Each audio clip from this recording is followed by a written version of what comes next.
the ones that have not got sugar in. So we're looking at things like Monster Ultra, which I do like. I'm impartial to a nice can of Monster Ultra. Very, very tasty. Oh, I do. They do taste good. And obviously these are very. sweetened with artificial sweeteners. We don't need to beat the drum of that because we've just spent the last fucking, half an hour ever talking about artificial sweeteners. So you know that part of it's not not dangerous. But what else, apart from artificial sweeteners, what else is making people think these are bad for you? Because we just go off the poll that I did on Instagram. Not many people thought artificial sweeteners were that bad for you, but they thought energy drinks inherently were bad for you. And I think a point someone made earlier was a stimulant thing. Yeah. And that the main stimulant in an energy drink is caffeine, which is it's the thing that basically gets you going, isn't it? Now, we don't need to beat this drum too much either. I'm basically going to just point you into the direction of another podcast we did, and that was, you can find that at chatshitgetfit.com/coffee. And that's where we spoke all about coffee and caffeine with one of our sort of sponsors, Cannibal Coffee.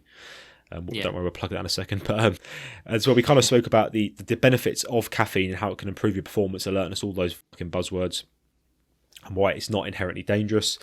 And the reason I think there's uproar with caffeine in an energy drink as opposed to coffee, for example, is because, as someone mentioned earlier, it's green, it's shiny, it's chemical.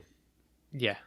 An energy drink doesn't look very safe, almost, if you think. It almost looks like something you should put in your car. Yeah, exactly that. And something I wrote down here, Tom, which is quite interesting, is that people will be fine with a massive cup of coffee, right, from Starbucks. You can get a regular drip coffee, a grande cup, which is a large cup, and that will have 330 milligrams of caffeine in, so a lot. But then they'll have uproar about a Monster, which only has 180. Yeah, that is a really good point. Do you know what I mean? People will go, oh, you can't have that Monster, that's packed full of caffeine, it's bad for you. But then they'll have a fucking massive coffee from Starbucks. Look, if we look at so once again, people will find out about this if they go and listen to our episode on coffee/caffeine. But in regards to exercise performance, the recommended dose of caffeine is 3 to 6 milligrams per kilo of body weight. Yeah. Now, for me, that's over 500 milligrams of caffeine. I could smash 2 Monster Ultras and still not even hit that amount. I'll be fine. In fact, I could smash a Monster Ultra. Knowing me, because I am, adapted to caffeine, I could probably go and sleep like a baby afterwards. But it's not inherently dangerous. It's the dose. It is the dose. And I'm going to say some, not all. Some energy drinks are not as high in caffeine as what people think. Not in terms of for an adult at least. For children, it's different, as we kind of mentioned. But yeah, Red Bull, they've got smaller cans, haven't they? So I think you've got less in there, just because of the inherent nature of the size. So, cheeky sponsor, but me and you, Bill, we drink Cannibal Coffee. We drink that as a pre-workout.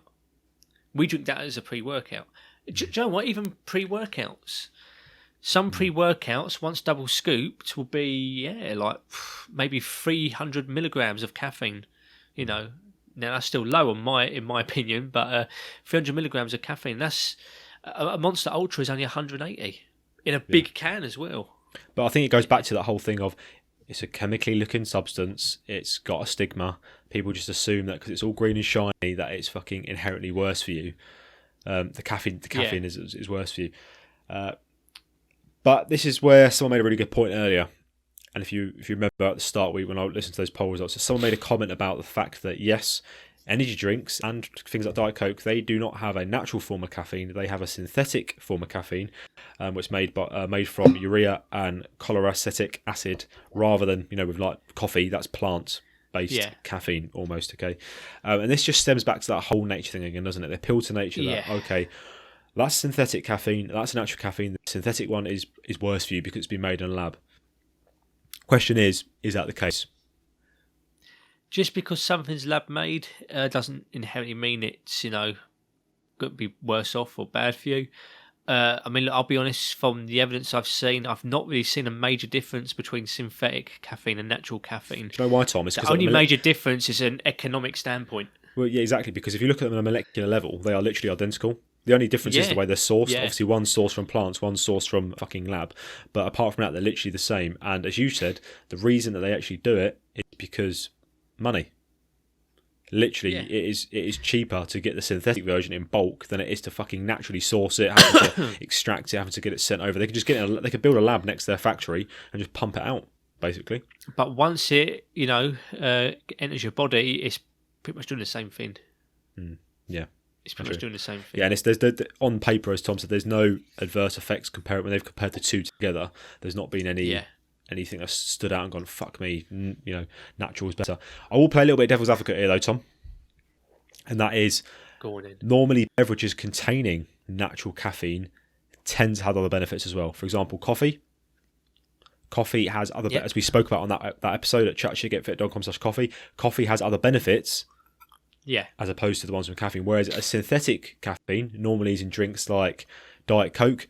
There's not really any other benefits of Diet Coke apart from quenching your thirst. Do you know what I mean? Does that make sense? So I agree that the health benefits of, say, caffeine or coffee, let's just say coffee, coffee will outweigh the adverse risks. However, in context, this isn't us inherently saying that just because natural caffeine might have more benefits doesn't instantly mean that synthetic caffeine is harmful. Yeah, harmful. It just means one has more benefits. Yeah. I'll finish this episode by reading this, okay, to give you some context on energy drinks.